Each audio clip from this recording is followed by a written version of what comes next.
When it comes to pay ranges, how big of a range is too much of a range? My name is Kibben, and I focus on practical innovation for recruiters.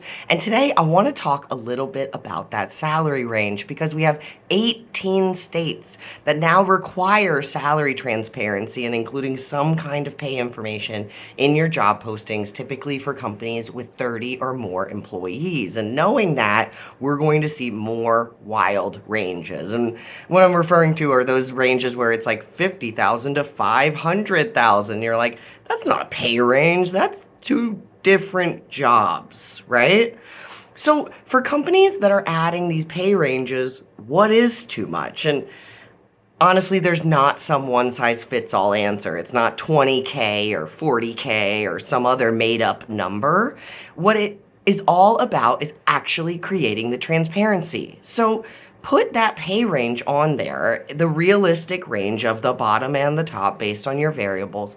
But the key here is to create transparency by telling candidates what those variables are. Spelling out if there's a location variable, if they are looking for very specific skills that would put you at the top of the range, or industry-specific experience that would instantly translate into profitability for the company. That's a great example of something that should be at the top of the pay range. So instead of worrying so much about what that number is, focus on explaining the variables of what puts someone at the bottom of the range versus the numbers that might put them at the top.